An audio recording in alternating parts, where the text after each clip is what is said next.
nuanced version of like, we're all good men. The question that you guys get, I'm sure, over and over and Woo! over again. It's like a dating service, right? My Instagram is just full. Not for me, I'm married, but like, where are all the guys? Right, no, exactly.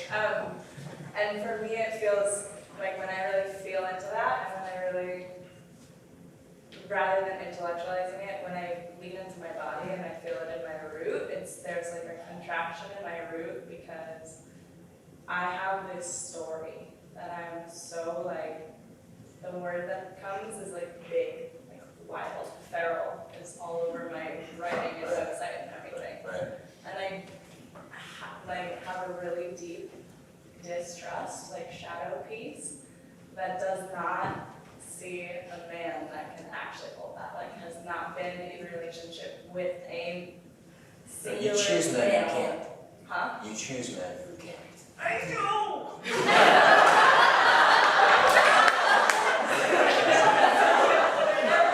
choose men who can't because even being as wild and feral as you are, which you are, you're big energy, you got big energy. Yeah, you're terrified of surrendering your heart fully.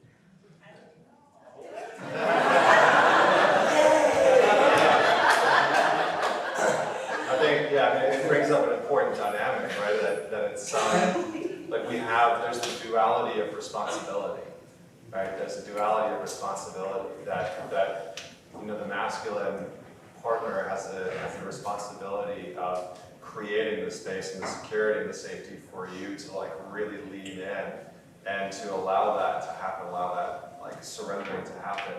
Then you like, ladies, like surrendering is not easy, right? Like let's not kid ourselves. Surrendering is not easy, right? Not easy emotionally, not easy sexually. It's just not easy, especially in a world where you have been just been given messages to be more masculine, be more like man, but be more masculine, and then sort of expected to also know how to surrender deeply.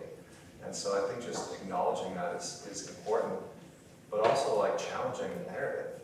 Challenge the narrative that because we I believe that karma is just that we attract what we believe we deserve. Right? That's my definition of karma, and that our mind, Ram Dass said that our mind is our karma. And so we make that karma for ourselves. We literally create it, and we perpetuate this notion that there are no good men, there aren't any good women, right? There's no men that can handle me.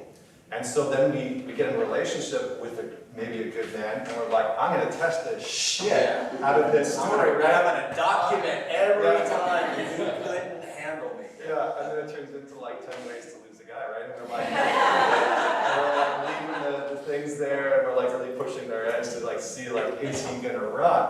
And so I think it's about, it's that balance of being able to surrender a little bit and soften and find that energy, like find men that are examples of that energy that you're looking for so that you can identify it faster in other men, because there are a ton of men out there that have that grounded ability, and maybe they haven't fully awakened to their own possibility and potential and capacities. That's okay. They have the grounding to hold space for you. Many more. So this question of where are all the conscious men, I say they're all around you. The dudes that are here, obviously they came here because they care about love, right? Very few, I imagine we're the only space in New York at this point talking about this stuff. So these are good men, right? They're all around you. The problem is that you practice to the man and not to the consciousness.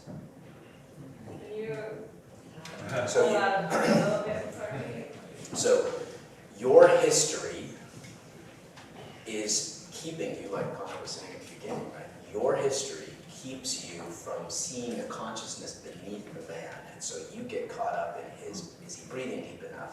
Is he able to hold my wildness? It's all about you. You guys feel this? Okay. So it's all about you. And I'm not saying you're not generous. You're probably super generous in a lot of ways, but you're here for a reason, so I want to serve you. Yeah, okay. So it's all about you, and if you take that, you make the offering that your feral wild heart is, and you make that an offering to the consciousness that is beneath the habits of his body and mind, right? You will evoke a deeper him. Do you guys know what I'm saying? Yeah. This is the essence of sexual yoga right now. This is the fucking essence of it. Like, you actually have, yes, there is responsibility. Personal responsibility is massive. You guys should be practicing an hour a day. That's mine, an hour a day. Hour of breath work, movement, everybody. That's it, that's my new mandate. Hour a fucking day, everybody needs that. And your capacity to feel past his habits and into the depth of who he is will be your incredible gift to him. You have a superpower, actually all of you have the superpower to evoke the very best from your partners if you give them the best of you. It's fucking mirror neurons. It's, I mean, you know, it's now being proven that these things actually happen. And yogis have known this for 10,000 years.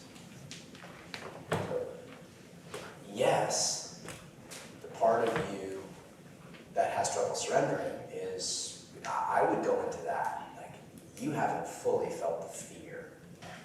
And most of your focus has been on them. They're not here, they're not conscious, right? But the actual terror of, like, I'm going to reveal, because Connor's right. It's terrifying for a woman, especially a feminine being, to surrender. And yet, I've seen time and time again, it's the safest place for them to be. They will fight me like a motherfucker on this one, but it is the safest, fully surrendered, fully expressed heart. I'm not saying docile, because the fully expressed feminine heart ain't docile, men.